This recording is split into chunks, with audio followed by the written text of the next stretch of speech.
오늘 하나님 말씀은 빌립보서 1장 10절에서 11절에 있는 말씀을 제가 앞서 읽어드리겠습니다.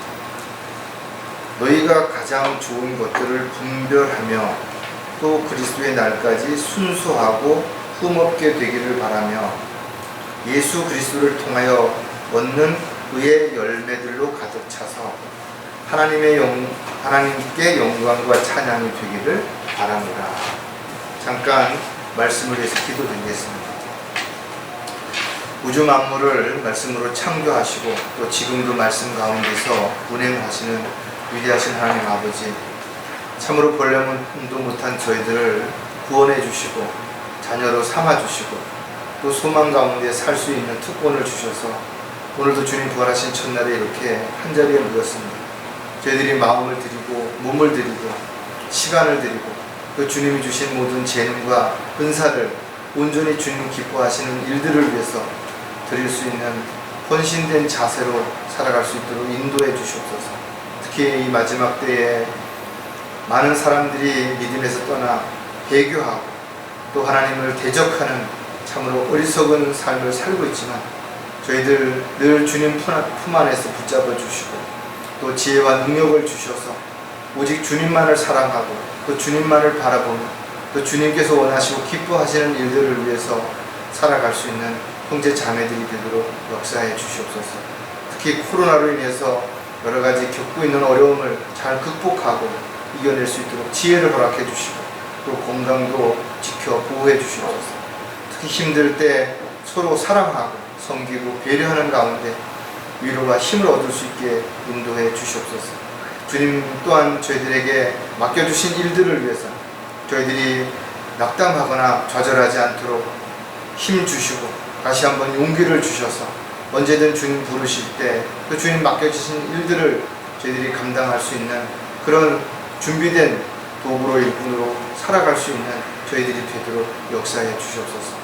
오늘도 주님께서 보여주신 말씀을 잘 선포할 수 있도록 입술을 주관해 주시고 또 듣는 형제 자매님들 모두 마음의 밭에 말씀들이 잘 심겨져서 한 주간을 살아가는데 영의 양식이 될 뿐만 아니라 앞으로 어떻게 살아야 할지 또 어떤 마음으로 어떤 자세로 주님의 도구로 쓰임 받아야 될지에 대한 마음의 결단하는 계기가 될 수 있도록 인도해 주시옵소서. 다시 오실 우리 주 예수 그리스도의 이름으로 기도드렸습니다. 어떤 환경이 바뀔 때 또 어떤 일을 처음 시작할 때 또 누군가를 처음 만날 때 사람들은 여러 가지 마음의 각오를 하죠. 나 이제 앞으로 어떻게 살겠다, 어떻게 하겠다. 그래서 학교를 가든지 새로운 직업을 선택하든지 사업을 하든지 사실 그 처음에 시작할 때는 다 그런 건 아니겠지만 그래도 대부분 순수한 마음을 가지고 열정을 가지고 이렇게 시작을 합니다. 근데 어느 정도 시간이 지나다 보면 힘이 들죠. 어려움이 생깁니다. 특히 또 주변이라든지 또 누군가와 경쟁이 되기도 하다 보면 시기, 질투도 생기죠.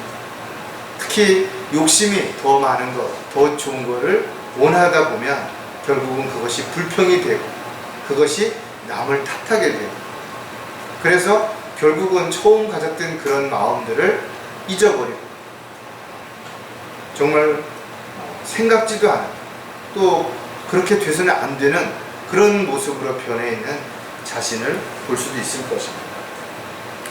그리스도인들은 언제 어디서 또 누구를 만나든지 가장 중요한 것은 순수한 마음을 가지고 순수한 생각을 가지고 순수한 행동을 가지고 그렇게 늘 주님 보시기에 부끄럽지 않은 삶을 살아야 된다는 것입니다.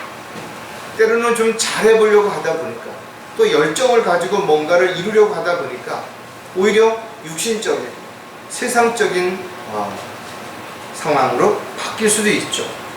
그래서 의도가 꼭 그렇지 않았다 하더라도 또 과정에서는 그렇지 않더라 하도 결과적으로는 엉뚱한 결과가 나타나는 경우도 있기 때문에 우리는 동기와 과정 그리고 그 하는 모든 일들의 결과까지도 정말 주님 보시기에 순수한 주님 보시기에 합당한, 주님께서 원하시고 기뻐하시는 그런 삶을 우리가 살고 있는지를 반드시 점검하고 또 점검을 해야 될 것입니다.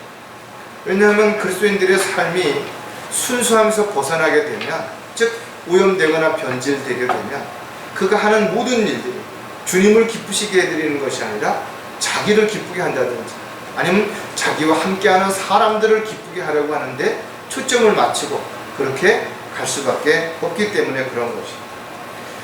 고린도 후서에도 보면 나는 뱀이 그의 관계로 이불을 속인 것 같이 너희의 마음도 그리스도 안에 있는 단순함에서 부패하여 그같이 떨어져 나갈까 두려워하노라 하였습니다.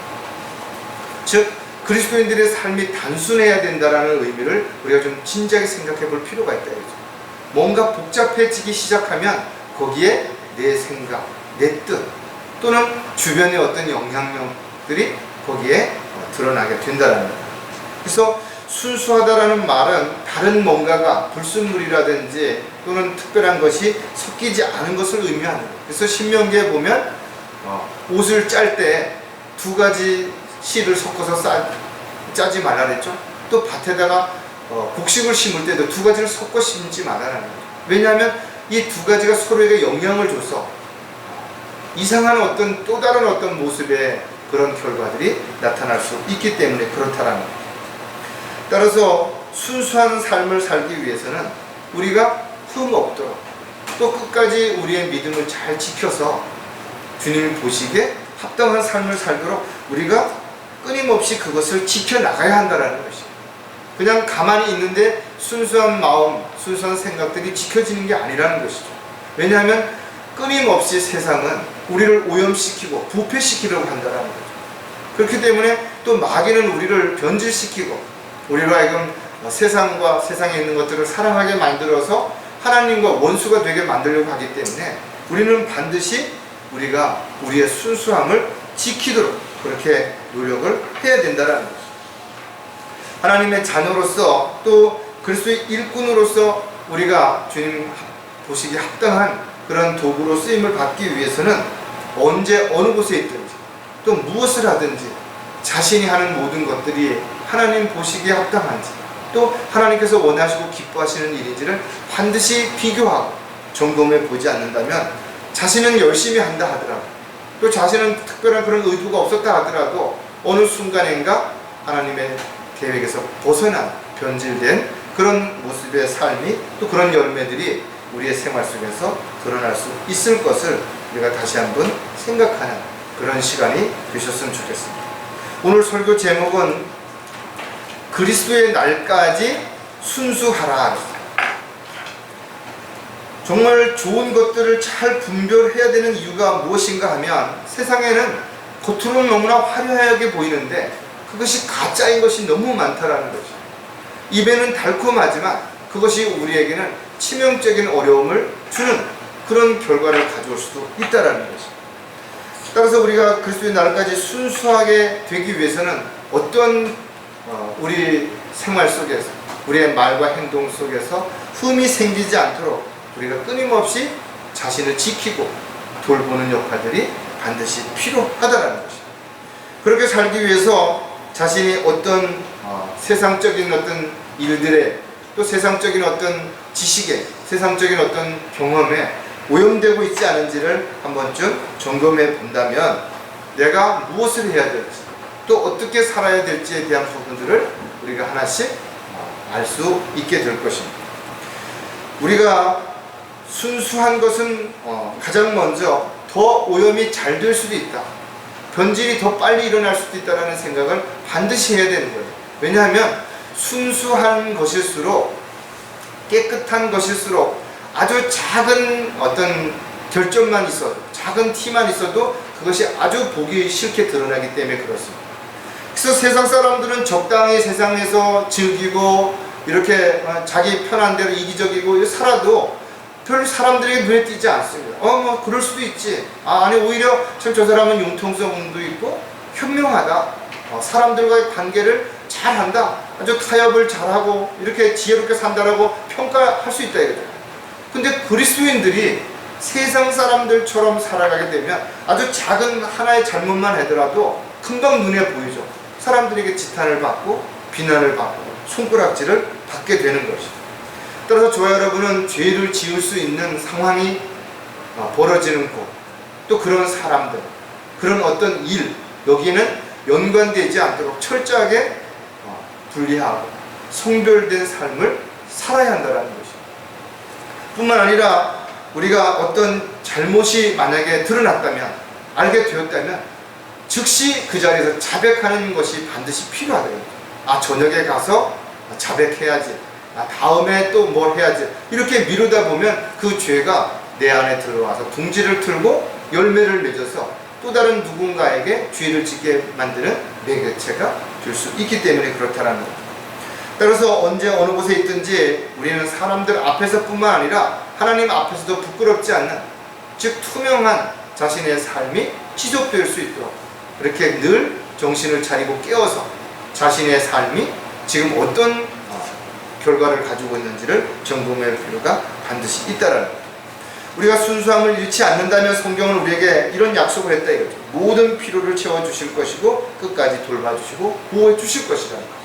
즉 우리가 순수함을 잃어버리고 세상과 타협하고 세상과 적당하게 거리를 두고 살아간다면 더 현명한 것처럼 보일 수 있을지 모르지만 성경은 그렇게 우리에게 가르쳐주지 않는 것이죠.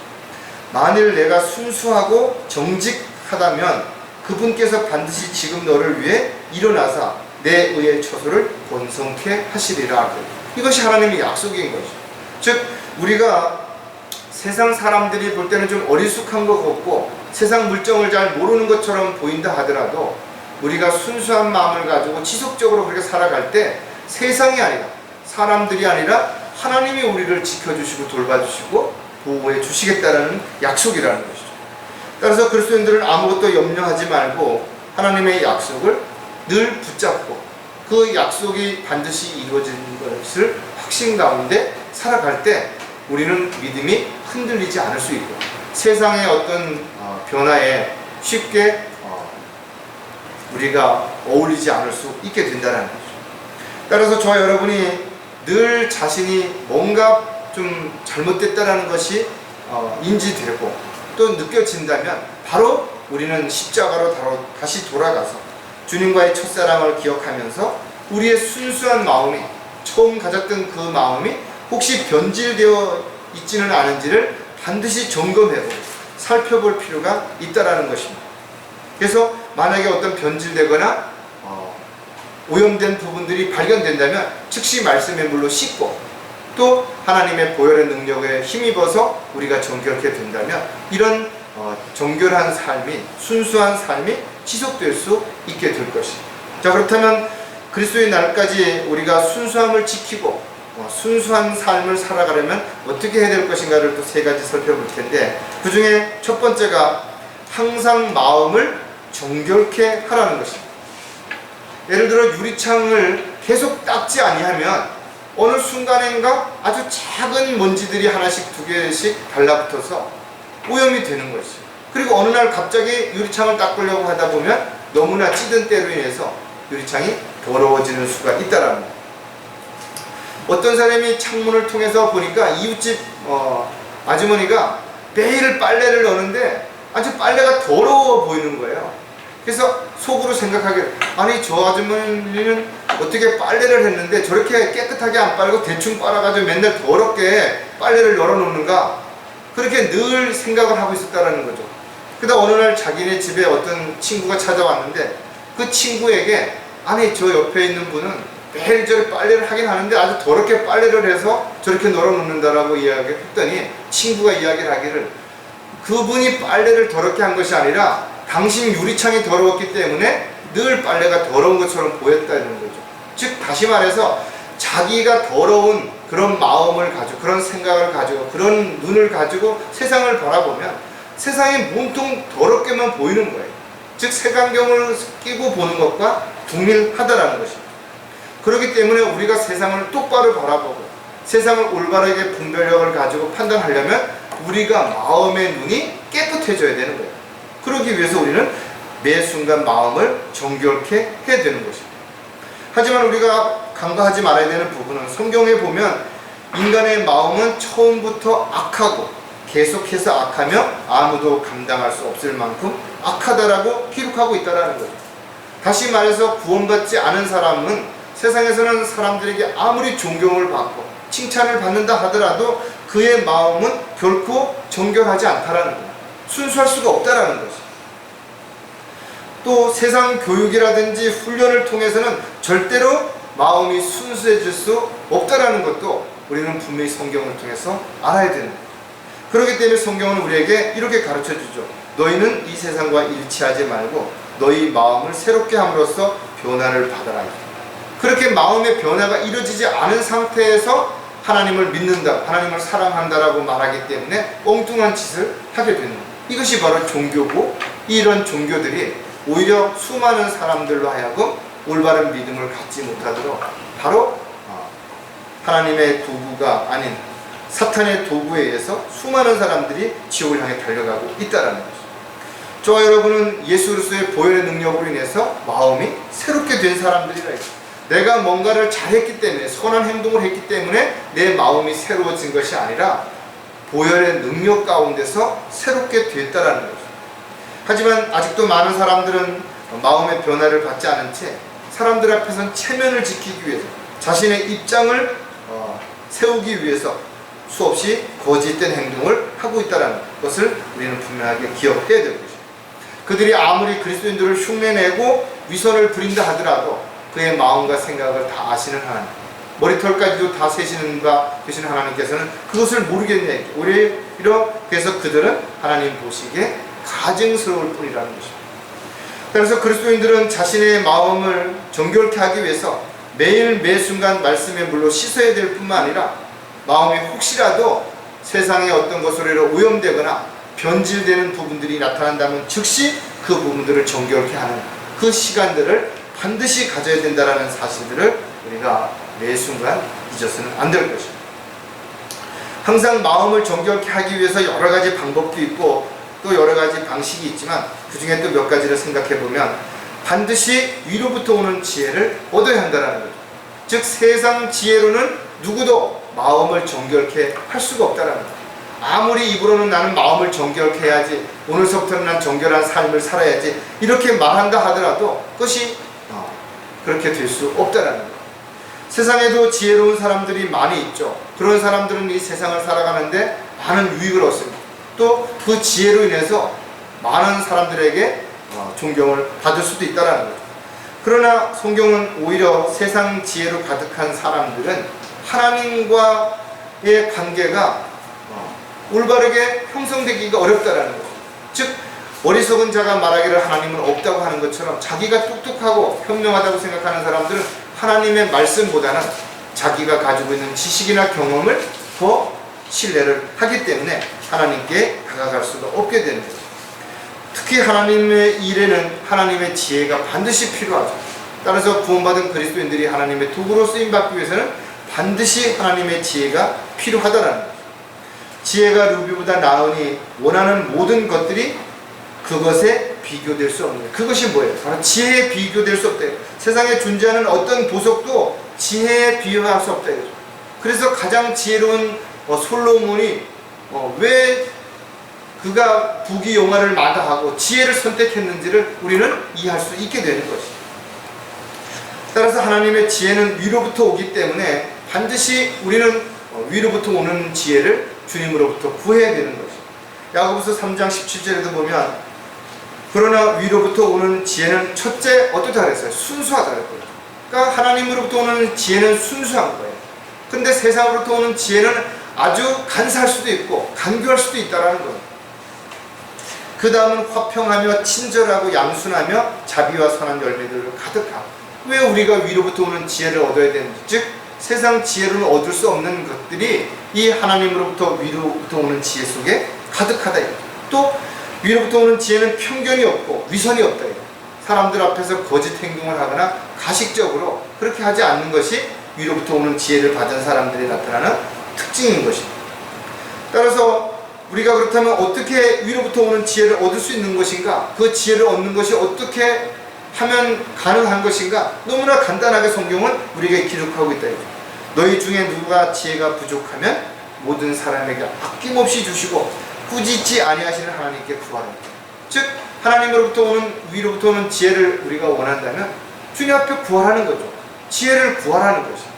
그러면 하나님께서는 아낌없이 주시겠다고 약속을 하신 것이에요. 따라서 구원받은 이후에도 위로부터 오는 지혜를 얻지 못하는 가장 큰 이유는 뭔가 하면 지혜를 구하지 않는 것이에요. 또 하나님으로부터의 그 지혜를 의심하고 하나님의 약속을 받아들이지 않기 때문에 지혜로운 삶을 살 수 없고, 지혜로운 삶을 살 수 없기 때문에 그 마음을 정결케 할 수 없게 되는 결과를 가져온다는 것을 기억한다면, 저와 여러분이 항상 마음을 정결케 하기 위해서 위로부터 오는 지혜를 반드시 받아야 될 뿐만 아니라 그 지혜롭게 받은 삶이 지속되어야 된다. 항상 마음을 정결케 하기 위해서 또 다른 한 가지를 우리가 생각해보면 순수한 생각을 일깨워야 한다는 것이죠. 우리는 어떤 기억들은 시간이 지나면 잊혀지죠. 아무리 좋은 것이라 하더라도 점점 잊어버린다. 가끔 가다 보면 친했던 사람들이었는데 이름 생각 안 나죠.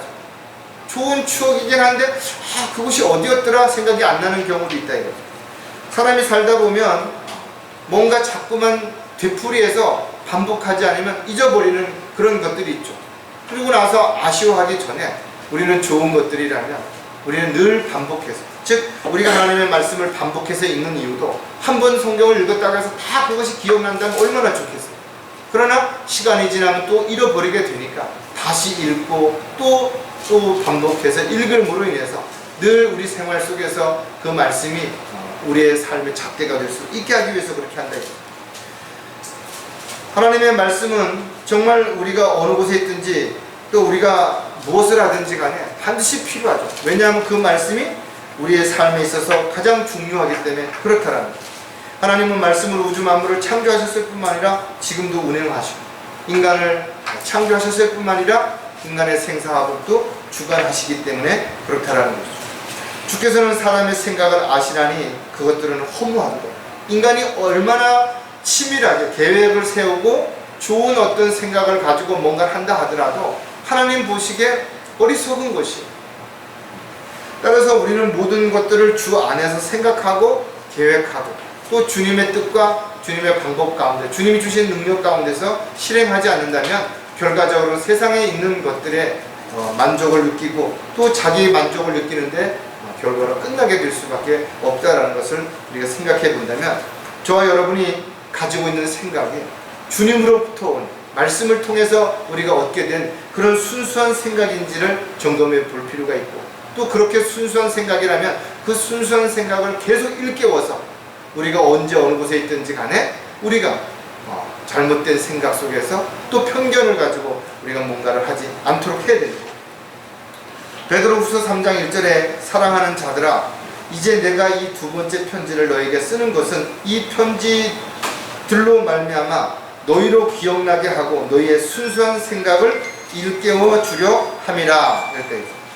우리가 어떤 상황에 있든지 또 어떤 입장에 있든지 간에 가장 중요한 부분은 무엇인가 하면 우리의 생각이 항상 올바른 또 순수한 그런 생각이 될 수 있도록 일깨워 줘야 된다는 거예요. 그리스도인이라 할지라도 마땅히 해야 할 일이 있죠. 그러나 그것을 알면서도 행하지 않는다면 그것은 순수한 생각이 또 순수한 마음이 그 사람에게서 뭔가 변질되고 있다는 결과를 가져올 수 있다는 거죠. 따라서 저와 여러분은 어떠한 경우에도 나태하거나 게을러서 마땅히 해야 할 일을 알면서도 외면하거나 모른 척하거나 무시하는 일이 일어나지 않도록 늘 우리가 해야 할 일들에게 있어서 정신을 차리고 그 일에 있어서 최선을 다할 수 있어야 되는 것입니다. 따라서 그리스도인들은 순수한 생각들이 죄로 인해서 또 세상적인 어떤 욕심으로 인해서 오염되지 않도록 그 생각을 늘 일깨워 줄 수 있는 그런 시간들이 필요한 것입니다. 또 그렇게 되도록 우리가 정신을 차리고 깨어있는 시간들이 반드시 필요한 거죠. 마지막 시대에는 많은 사람들이 믿음에서 떠나 배교하게 될 것이고 마귀의 교리를 따를 것이라고 성경은 경고하고 있다고. 이것을 모르지 않는 것이에요. 그럼에도 불구하고 안타깝게도 많은 사람들이 마지막 때에는 배교하게 될 것이라는 거죠. 믿음에서 떠나게 되고 하나님의 뜻과 계획에서 벗어나게 될 것이라는 것을 우리는 너무나 잘 알고 있기 때문에 우리가 그런 대열에 끼지 않기 위해서는 우리의 순수한 생각을 끊임없이 일깨워서 우리가 잘못된 길을 가지 않도록 그렇게 해야 될 것입니다. 순수한 생각을 항상 일깨우기 위해서 우리가 해야 하는 일이 바로 항상 마음을 정결케 하는 일이라는 것도 우리가 반드시 생각을 해야 될 것입니다.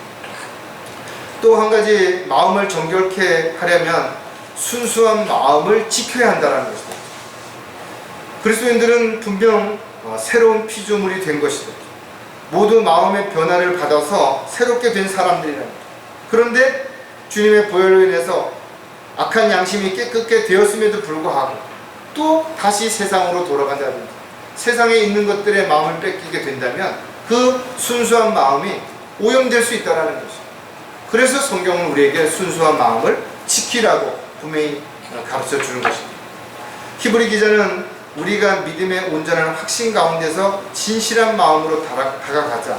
이는 우리의 마음은 악한 양심으로부터 핏뿌림을 받았고 우리의 몸은 깨끗한 물로 씻겨졌기 때문이라 했습니다. 저와 여러분이 주님의 은혜와 아래서 주님의 말씀으로 깨끗하게 듣다면 더 이상 오염이 되거나 변질되지 않도록 그 마음을 끊임없이 지키는 것이 우리에게 주어진 또 하나의 몫이라는 것입니다. 디모데후서에도 보면 디모데후서 2장 22절에 사도 바울은 디모데에게 이렇게 권면하죠. 너는 또한 젊음의 정욕을 피하고 오직 순수한 마음으로 주를 부르는 사람들과 함께 의와 믿음과 사랑과 화평을 추구하라. 그러니까 순수한 마음으로 주를 부르는 사람들이 어떤 사람들이에요?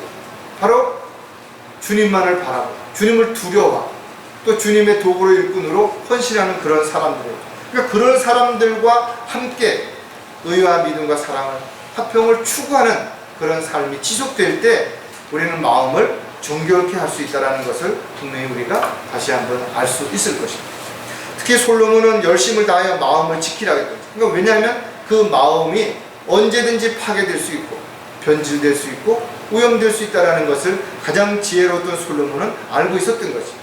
특히 삶의 모든 문제들이 어디서부터 비롯되나 하면 바로 마음에서부터 비롯된다는 겁니다. 그래서 저와 여러분에게 어떤 문제가 생기고 어려움이 생겼을 때 자세히 돌아보면 결국은 자기에게서부터 대부분 시작된 것이 너무 많다는 거예요. 그럼에도 불구하고 그것을 인정하기 싫기 때문에 누구 때문이라고 무엇 때문이라고 핑계와 변명을 대서 자신을 합리화시키려고 하는 것은 결과적으로는 하나님 보시기에 악한 그런 생각들이 드러나기 때문에 그렇다는 거죠. 따라서 사도 바울은 디모데에게 편지하면서 순수한 마음을 지키라는 것입니다. 순수한 마음은 지키지 않으면 언제든지 오염될 수 있기 때문에 우리에게 이렇게 분명히 말씀하십니다. 세상의 유혹과 마귀의 미혹으로 인해서 언제든지 변질될 수 있는 그런 순수한 마음 끝까지 지키기 위해서 우리는 항상 마음을 정결케 해야 되는 것이 반드시 필요하다는 것을 오늘 우리가 다시 한번 마음에 잘 새겼으면 좋겠습니다. 두 번째, 그리스도의 날까지 순수함을 지키려면 어떻게 해야 되는 것인가? 항상 말씀을 가까이 하라는 것입니다. 하나님의 말씀은 순수하죠. 왜냐하면 그 말씀에 세상적인 그 어떠한 불의함도 없기 때문에 그렇다는 것입니다. 시편 기자는 그렇게 그 순수한 말씀에 대한 부분들을 이렇게 표현하고 있죠. 주의 말씀들은 순수한 말씀들이라 흙 도가니에서 단련되어 7번 정화된 은 같도다. 7번이나 정화되어서 계속해서 찌꺼기를 다 제거한 투명한 그런 은과 같이 하나님의 말씀은 순수하다라는 거죠. 따라서 순수한 말씀이 지속적으로 우리 안에서 역사하기 위해서는 어떤 찌꺼기도 어떤 불순물도 그 말씀에 들어가면 안 된다는 거예요. 그래서 마치 우리의 마음을 옥토로 만들기 위해서는 우리 마음밭에 찌꺼기들을 제거해야 되는 것처럼 하나님의 말씀이 순수하게 역사하고 우리가 순수한 그 말씀을 젖을 먹고 성장해서 주님의 뜻 가운데 주님의 도구로 쓰임받기 위해서는 그 순수함에 무언가가 들어가지 않도록 철저하게 그것을 점검하고 또 제거하는 것이 반드시 필요하다. 왜냐하면 저와 여러분 안에는 아직도 새로운 성품만 있는 것이 아니라 아담의 옛 성품이 남아있기 때문에 세상 지향적이고 사람 중심적이고 또 자기 합리화시키려고 하는 그런 인간적인 타락한 성품들이 끊임없이 살아나려고 하기 때문에 그런 것입니다. 그래서 사도 바울의 고백처럼 우리는 육신의 정욕과 함께 십자가에 그것을 완전히 못 박아서 나는 매일 죽노라고 고백할 때, 그때만이 우리가 순수한 하나님의 말씀 가운데서 믿음을 지켜갈 수가 있을 것이라는 것입니다. 따라서 자신을 돌아볼 때 어떤 습관이라든지 버릇 같은 것들이 합당하지 않다면 이것을 고쳐야 되는 거예요. 아, 나는 뭐 성격이 원래 그래. 그렇다면 자신이 성격이 나쁘다라는 걸 알았다면, 또 다른 사람에게 피해를 주는 걸 알았다면 고치도록 노력해야죠. 또 자신의 행동이 옳지 않다면 그것을 고쳐야 되는 거예요. 누가 고쳐주는 것이 아니라 내 스스로가 먼저 고쳐야 되는 거예요. 내가 말하는 것이 다른 사람에게 상처를 주고 과격하고 불필요한 말을 많이 한다면 내 스스로 그런 부분들을 고쳐야 된다는 것입니다. 따라서 이러한 것들이 남아있는 상태에서는 영적 성장에 걸림이 될 뿐만 아니라 자신에게도 아무런 도움이 안 되고 다른 사람에게도 악영향을 얼마든지 끼칠 수 있게 되기 때문에 우리가 하나님의 말씀을 가까이 해야 하는 여러 가지 이유가 있지만, 하나님의 말씀은 거울이라는 것이죠. 즉 말씀의 거울에다가 비춰보을 때 내가 지금 하는 말이, 행동이, 또 나의 어떤 생각들이 과연 하나님 보시기에 옳은지 아닌지를 분별해내는 것이죠. 또 말씀은 양식이라, 영적인 양식이라 이거죠. 내가 영적으로 성장하기 위해서는 반드시 말씀을 지속적으로 공급받아야 되는 거예요. 한 끼를 먹고도 열흘 동안 나는 배가 안 고프다, 그렇게 말하고 있다면 그 사람은 뭔가가 잘못된 거죠. 전혀 성장이 안 됐거나 전혀 활동할 수 있는 식물인간처럼 있다든지 그렇게 되기 전에는 활동을 하는 사람이 배가 안 고프다라는 건 말이 안 된다라는 거예요. 또 성경은 하나님의 말씀을 잣대로 표현하고 되죠. 그러니까 모든 것이 옳은지 틀린지 뿐만 아니라 길고 짧은지 큰지 작은지를 분별할 수 있는 방법 중에 하나가 하나님의 말씀에 비춰보는 거예요. 더 나아가서는 하나님의 말씀을 최종 권위라고 우리가 표현한다 했죠. 그것은 어떤 것을 결정할 때 있어서 마지막 최종적으로 결정하는 것이 하나님의 말씀을 근거로 해서 그렇게 해야만 우리가 하나님 뜻에 합당한 삶을 살아갈 수 있기 때문에 그렇다는 거예요.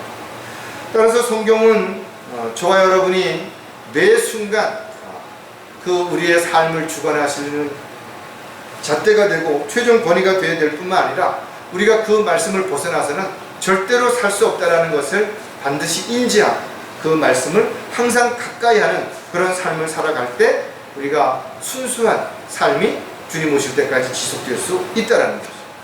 자, 그렇다면 항상 말씀을 가까이 하려면 어떻게 해야 되는 것인가? 또 몇 가지 생각해 보면 영적으로 계속 성장해야 된다는 거죠.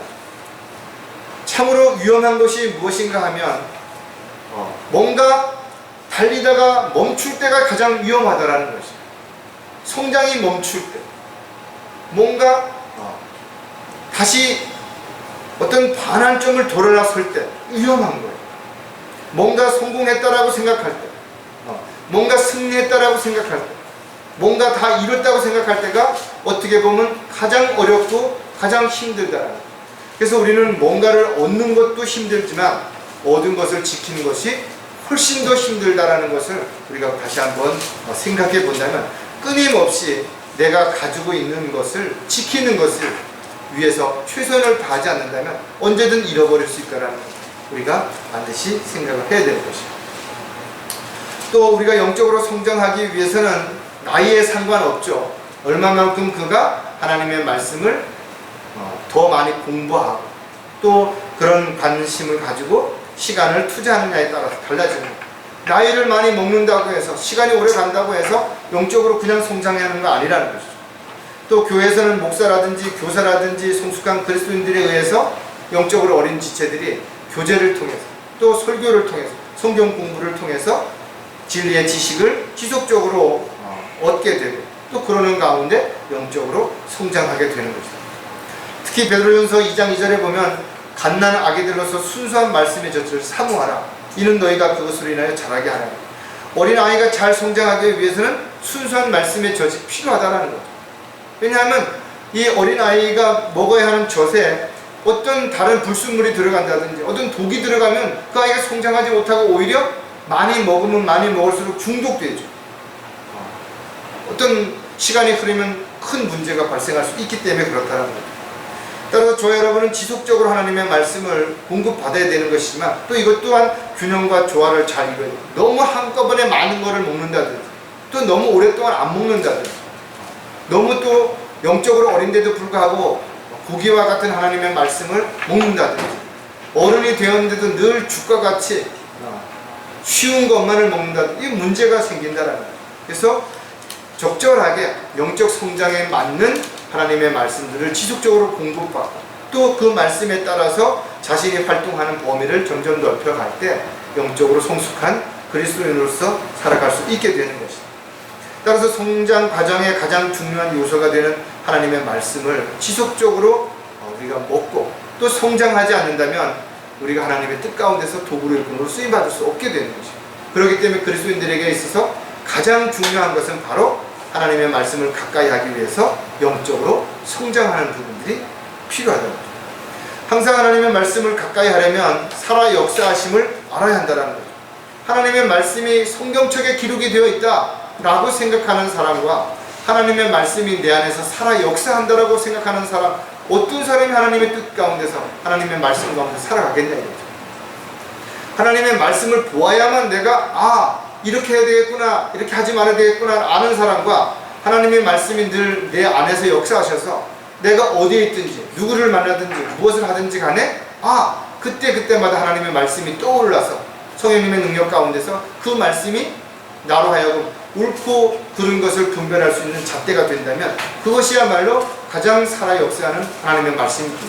즉 하나님의 말씀이 살아 역사하지 않는다면 그것을 아무리 내가 알고 있다 하더라도 그 말씀은 죽은 지식에 불과하다라는 거죠. 세상에도 많은 사람들이 하나님을 믿지 않는 사람들도 성경을 인용한다 이거죠.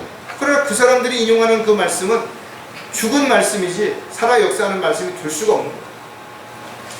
따라서 하나님은 곧 말씀이시고 말씀이 하나님이시라는 사실을 우리는 요한복음에서 알 수가 있는데 태초에 말씀이 계셨고 그 말씀이 하나님과 함께 계셨으니 그 말씀은 하나님이시다. 즉 말씀이 곧 하나님이시라는 것을 분명히 말씀하셨고 특히 그 말씀이 육신이 되어 이 땅에 오신 분이 예수님이시라는 것입니다. 요한복음 1장 14절에 보니까 그 말씀이 육신이 되어 우리 가운데 거하심으로 우리가 그의 영광을 보니 아버지의 독생자의 영광으로 은혜와 진리가 충만하더라. 즉 말씀이 육신이 되어서 이 땅에 오셨고 그 말씀을 믿는 사람들 구원받게 되고 하나님의 자녀가 될 수 있는 특권을 얻게 됐다라는 거예요. 그리고 그 말씀이신 예수님께서 하신 말씀, 즉 성경은 예수님의 말씀을 기록해 놓고 그분에 대한 전후에 대한 약속과 이런 모든 것들을 기록해 놓고 있는데 그것을 사람이 인위적으로 변개시킨다든지 삭제한다든지 첨가한다든지 그랬을 때는 과연 그것을 보는 사람들이 올바르게 예수님에 대해서 하나님에 대해서 알 수 있겠냐라는 거죠. 따라서 어떠한 목적을 가지고서든 하나님의 말씀을 변개시키는 사람은 저주를 받을 것이라고 성경에 분명하게 기록하고 있죠. 특히 어떤 악한 짓보다도 하나님의 말씀을 변개시킨 사람이야말로 가장 사악한 짓이고 가장 큰 죄를 짓는다라는 것을 우리는 분명하게 알 수가 있을 것입니다. 또 그런 일을 하는 사람들, 그런 일을 추종하는 사람들은 모두 그가 아무리 입으로는 하나님의 일꾼이라고 주장한다 하더라도 그들은 분명 마귀의 종이고 하나님의 종이 아니라는 사실을 우리는 분명히 알 수 있을 것입니다. 시편 기자는 주의 말씀이 매우 순수함으로 주의 종이 그것을 사랑하나이다. 우리는 하나님의 말씀이 순수하고 그 말씀이 살아있기 때문에 그 말씀을 사랑하는 것입니다. 그리고 그 말씀을 사랑하기 때문에 그 말씀을 지키고 그 말씀대로 행하려고 그렇게 노력하고 있다는 거죠. 따라서 하나님의 말씀이 예수 그리스도이심을 알고 있다면 또 예수님이 우리를 통해서 지금도 끊임없이 말씀을 역사하고 말씀으로 역사하고 계시다는 걸 알고 있는 사람이라면 자신이 어떻게 살아야 할지 무엇을 하며 살아야 될지에 대한 부분에 대해서는 굳이 설명하지 않아도 모두 이미 알고 있다는 거죠. 따라서 항상 말씀을 가까이 하기 위해서 우리는 하나님의 말씀이 살아 역사하신다는 생각을 한순간도 잊어서는 안 될 것입니다. 또 한 가지 항상 말씀을 가까이 하려면 순수한 약속을 믿어야 한다는 것이죠. 사람이 동물과 다른 여러 가지 특징들이 있지만 가장 그 중에서 특별한 것은 언어를 사용한다라는 것이 되죠. 물론 동물들도 뭐 소리를 통해서 의사소통을 할 수는 있겠지만 사람들은 언어를 통해서 정확한 감정이라든지 또 생각이라든지 목적이라든지 이런 것을 상대방에게 알려주는 것이죠. 이와 같이 순수한 목적을 가지고 하나님께서 사람들에게 언어를 주셨는데 사람들은 오히려 그 순수한 목적을 위배한, 즉 하나님을 대적하기 위해서 그들은 바벨탑을 쌓았기 때문에 우리가 창세기에 보니까 하나님께서 언어를 흩어서 사람들로 하여금 서로의 말을 알아들을 수 없게 만들었다라고 분명히 기록하고 있다. 이것은 다시 말해서 다시 순수한 언어를 언젠가는 돌려주실 것이고 모든 사람들이 같은 언어를 쓰게 되면 그 언어 가운데서 하나님의 순수한 언어를 가운데서 하나님의 뜻과 계획대로 그렇게 살아가는 시대가 반드시 오게 될 것입니다. 특히 스파냐 3장 9절에 보면 그때 내가 백성에게 순수한 언어를 돌려주리니 그들이 모두 주의 이름을 부르며 한 마음으로 그를 섬길 것이니라. 천상에서 이루어지는 언어들은 우리가 어떤 언어인지 알 수 있다 이거죠. 왜냐하면 천상에서 주님께서 사도 바울을 부를 때 다른 사람들은 다 못 알아들었는데 바울은 그 음성을 알아들었단 말이죠. 그리고 셋째 하늘에 올라갔을 때도 그 셋째 하늘에서 일어나는 일들을 보면서 무슨 일이 일어나는지를 다 알아들을 수 있었다는 것은, 즉 성경에 기록된 언어가 히브리어인 것처럼 천상의 언어도 히브리어다라는 것을 우리가 알 수 있죠. 특히 성경에도 보면 우리가 직역한 단어들이 나오는데 아멘이라든지 할렐루야라든지 뭐 마라나타라든지 이런 부분들은 다른 말로 번역을 하지 않고 그대로 직역을 해놨대요. 그 이유는 뭔가 하면 그 뜻이 너무나 광활하고 너무나 깊기 때문에 어떤 인간적인 언어로는 표현하기가 어려운 것입니다. 그래서 히브리어 그대로 사용하고 있는 것을 우리가 알 수가 있죠. 특히 잠언에도 보면 하나님의 모든 말씀은 순수하니 그는 자기를 신뢰하는 자들에게 방패신이라 했습니다. 그러니까 모든 하나님의 언어가 순수하다. 따라서 그리스도인들은 하나님의 말씀을 늘 가까이 하고 무슨 말이든 자신이 말을 할 때는 그 말이 곧 죽게 하는 것처럼 그만큼 진리 안에서 진리를 말하고 진리를 생활 속에서 실행할 수 있는 그런 삶이 지속되어야 된다는 거예요. 우리가 주님이 오실 때까지 또 주님 부르실 때까지 항상 말씀을 가까이 해야 되는 여러 가지가 이유가 있지만 특히 영적 성장을 위해서 또 살아 역사하신다라는 그 말씀을 믿고 확신 가운데 순수한 약속을 우리가 지키고 또 그 약속을 기다리는 그런 삶이 지속될 때 우리는 순수한 그런 삶이 지속될 수 있을 것이다. 마지막으로 그리스도의 날까지 순수함을 지키려면 항상 모든 행위를 조심하라. 저와 여러분이 때로는 말로, 때로는 행동으로, 때로는 또 다른 어떤 표현을 가지고 다양한 방법으로 자신의 생각이라든지 또 자신의 기분이라든지 또 자신의 어떤 마음을 표현하고 있다는 것을 생각해 본다면 많은 사람들이 나의 다양한 모습들을 보면서 여러 가지 어떤 영향을 얼마든지 받을 수 있기 때문에 특히 그리스도인들은 자신이 하는 말이라든지 행동을 조심해야 된다. 세상 사람들은 모두 그렇지 않다 이거죠. 오히려 거짓된 행동을 통해서 사람들을 속이기 또 자신의 유익을 위해서 얼마든지 거짓말하는 사람들이 너무나 많죠. 특히 위선적인 삶을 살아가는 사람들이 너무나 많다 이거죠. 그런 사람들을 우리는 위선자라고 말하는 것이고 그 사람들이 하는 말이라든지 행동은 분명 다른 것입니다. 겉과 속이 다른 사람들, 하나님이 일을 한다고 말하는 사람들 중에도 얼마든지 가짜들이 있을 수 있고 세상에서 인정을 받고 존경을 받는 사람들 중에도 얼마든지 악한 사람들이 있다 했죠. 요즘 뉴스에 보면 사회적인 저명 인사들이 온갖 나쁜 짓을 해가지고 지탄을 받기도 하고 또 사람들 앞에서는 참으로 순했던 그런 청년들이 성범죄자로 낙인이 찍히는 그런 일들이 일어나는 것을 볼 때 참으로 모든 사람들이 악하고 또 악하다라는 것을 알 수 있고 그들의 그 악한 어떤 성품들이 환경과 여건에 따라서 언제든지 드러날 수 있다는 것을 생각한다면 저와 여러분도 끊임없이 육신적이고 타락한 성품들을 제거하고 하나님의 새로운 성품을 가지고 하나님이 기뻐하시는 삶을 살기 위해서는 끊임없이 우리의 마음을 생각을 또 우리의 행동을 말씀에 비추어서 순수하게 주관하지 않는다면 우리도 얼마든지 육신적이고 세상적인 사람들과 동일한 죄를 지을 수 있는 결과를 가져올 수 있다라는 거예요. 특히 성경은 아무에게도 속지 말라 이렇게 경고하고 있다. 이것은 누군가가 나를 속이려고 하고 있다는 것이, 또 나도 누군가를 속일 수 있는 사람이 될 수도 있다는 것을 분명히 우리에게 가르쳐주고, 우리가 아무리 사람들을 속이고 자기를 속인다 하더라도 결코 하나님은 속일 수 없죠. 성경은 우롱당하지 아니하신다고 분명히 말씀하시고, 하나님은 우리의 모든 것을 다 보고 계시고 다 알고 계신다는 거죠.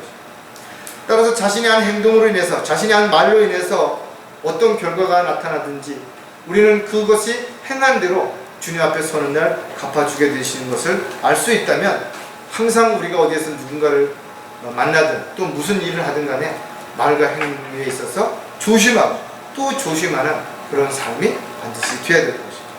항상 모든 행위를 조심하려면 또 몇 가지를 우리가 생각해 봐야 되는데, 거짓된 행동을 하지 말아야 한다는 것입니다. 사람들이 거짓말을 하는 가장 큰 이유는 두 가지를 우리가 보면, 하나는 자신의 부족하거나 잘못된 것을 감추기 위해서 거짓말하는 겁니다. 또 하나는 자신이 한 행동이나 어떤 상황보다 더 사람들 앞에 자랑하거나 자기를 높이려고 할 때 거짓말을 하게 된다는 것이죠. 그래서 성경은 거짓되이 어떤 말이라든 행동을 하지 말라라고 우리에게 분명히 가르쳐 주죠. 그래서 자랑하는 것, 또 어떤 자신을 감추려고 하는 것, 이것을 성경에서는 확실하게 우리에게 경고하고 있는 것입니다. 따라서 저 여러분은 무엇을 했든 또 어떻게 살았든 누가 알아주기를, 또 자신의 한 일을 사람들이 좋게 높게 평가해 주기를 기대하기보다는 그냥 자기가 한 행위가 옳으면 당당하게 하는 것이고, 자기가 한 것이 잘못됐다면 즉시 자백하고 돌이키면 되는 것이다. 잠언 20장 11절에도 보면, 아이라 할지라도 그 행동을 알 수 있나니 그 행위가 순수한지 또 그것이 옳은지 알 수 있느니라. 그러니까 사람이 어떤 행위를 할 때 그 행위는 그 사람의 마음에 있는 것을 행동으로 옮기는 거예요. 그러니까 그것이 그냥 행동으로 옮겨진 게 아니라 행동으로 옮겨지기 전에 이미 그 마음과 생각 속에서 그렇게 행동하고자 하는 마음이 있었다라는 거예요. 따라서 그 어떤 행동도 분명히 표출이 됐을 때는 분명한 목적과 이유가 있다라는 겁니다. 그래서 그리스도인들의 삶이 우연이 없는 것이에요. 나는 몰랐다든지 나는 그런 의도가 없었다든지 이렇게 변명할 수가 없다라는 거예요. 그 순간만큼은 자기도 모르는 사이에 그런 마음이 형성됐고 그 마음이 자신의 행동으로 연결이 된 것이라는 것이죠. 따라서 어떤 실수로 잘못을 저지를 수도 있겠지만, 그러나 분명한 것은 자신의 행위에 대해서 합리화시키려고 해서는 안 된다는 것이죠. 왜냐하면 모든 사람들을 속이고 자기 자신마저 속였다 하더라도 하나님은 절대로 속지 않는 것이에요.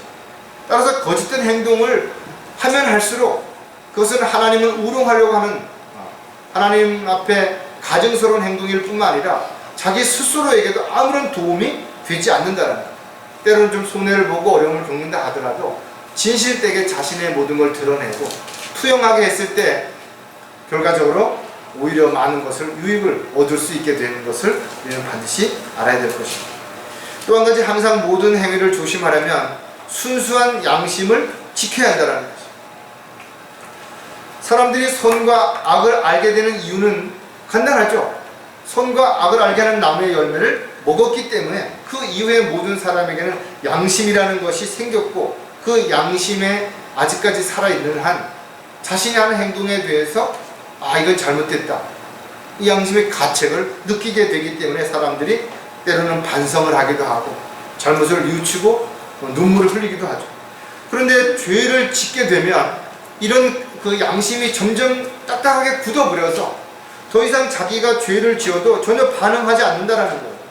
특히 마지막 때에는 성경이 뭐라고 말씀을 하셨냐면, 그들 자신의 양심이 화인으로 마비되어 위선으로 거짓을 말하고, 그러니까 점점 더 사람들이 악해지고 그러다 보면 아주 딱딱하게 돌처럼 굳어버려갖고 인두를 지진 것처럼 돼서 전혀 반응하지 않는다라는 거죠. 자신의 행위가 옳은지 그른지조차도 못할 뿐만 아니라 오히려 자신이 하는 행동이 악한데도 불구하고 그것을 잘했다라고 스스로 만족해할 수도 있게 되는 시대가 오게 된다는 거예요. 사도행전 24장 16절에도 보면 이 소망 때문에 나 자신도 하나님과 사람 앞에 항상 꺼리낌이 없는 양심을 지니려고 힘쓰니라. 이 소망이 뭐예요? 산 소망이고 하나님께서 우리에게 주신 소망이라는 것이죠. 그 소망이 있기 때문에 우리가 이 세상에서는 좀 힘들고 어려움을 겪는다 하더라도 주님 앞에 갔을 때 잘했다고 칭찬받고 거기에 합당한 상과 유업을 받을 수 있는 이런 사실을 알기 때문에 우리는 참고 기다리고 견뎌내는 것이다. 따라서 저와 여러분이 이런 모든 것들을 다시 한번 진지하게 생각하는 그런 마음을 가지고 살아간다면 우리는 순수한 양심을 왜 지켜야 하는지에 대해서 어떠한 변명이나 이유를 댈 수가 없게 되는 거죠.